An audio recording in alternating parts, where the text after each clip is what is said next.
ଯିଏ ନିଜ ମନକୁ ଜିତିପାରେ ସେ ସମଗ୍ର ଦୁନିଆକୁ ଜିତିପାରେ।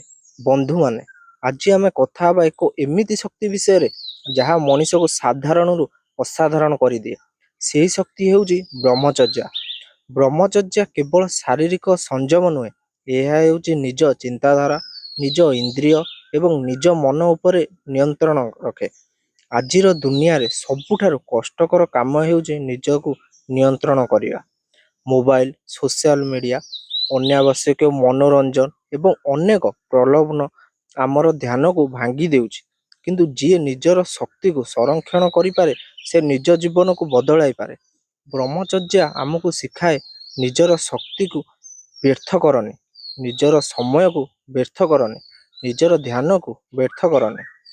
ଯେତେବେଳେ ତୁମେ ନିଜ ଇଚ୍ଛା ଉପରେ ନିୟନ୍ତ୍ରଣ ରଖିବାକୁ ଆରମ୍ଭ କରିବ ସେତେବେଳେ ତୁମର ମନ ଶକ୍ତିଶାଳୀ ହେବ, ତୁମର ଆତ୍ମବିଶ୍ୱାସ ବଢ଼ିବ, ତୁମର ଚିନ୍ତାଧାରା ସ୍ପଷ୍ଟ ହେବ, ତୁମର ଲକ୍ଷ୍ୟ ଉପରେ ଫୋକସ୍ ବଢ଼ିବ। ଇତିହାସର ଅନେକ ମହାନ ବ୍ୟକ୍ତି ନିଜର ଶକ୍ତିକୁ ଜ୍ଞାନ, ସାଧାରଣ ଏବଂ ଲକ୍ଷ୍ୟ ପାଇଁ ବ୍ୟବହାର କରିଥିଲେ। ବନ୍ଧୁ, ପ୍ରତିଦିନ ତୁମକୁ ଦୁଇଟି ରାସ୍ତା ମିଳିବ।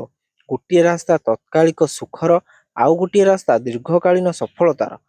ଅଧିକାଂଶ ଲୋକ ପ୍ରଥମ ରାସ୍ତା ବାଛନ୍ତି, କିନ୍ତୁ ବିଜେତାମାନେ ଦ୍ୱିତୀୟ ରାସ୍ତା ବାଛନ୍ତି।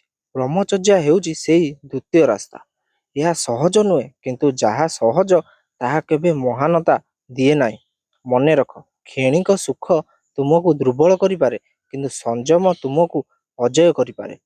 ଆଜିଠାରୁ ନିଜକୁ ଏକ ପ୍ରତିଜ୍ଞା ଦିଅ, ମୁଁ ମୋର ସମୟର ସମ୍ମାନ କରିବି, ମୁଁ ମୋର ଶକ୍ତିର ସମ୍ମାନ କରିବି, ମୁଁ ମୋର ଲକ୍ଷ୍ୟକୁ ସବୁଠାରୁ ଆଗକୁ ରଖିବି। କାରଣ ଯିଏ ନିଜକୁ ଜିତିପାରେ ତାକୁ ଦୁନିଆରେ କୌଣସି ଶକ୍ତି ହରାଇ ପାରିବ ନାହିଁ। ବ୍ରହ୍ମଚର୍ଯ୍ୟ କେବଳ ଏକ ନିୟମ ନୁହେଁ, ଏହା ହେଉଛି ଆତ୍ମଶକ୍ତି, ଆତ୍ମବିଶ୍ୱାସ ଏବଂ ମହାନତାର ପଥ। ରହୁଛି। ରାଧେ ରାଧେ।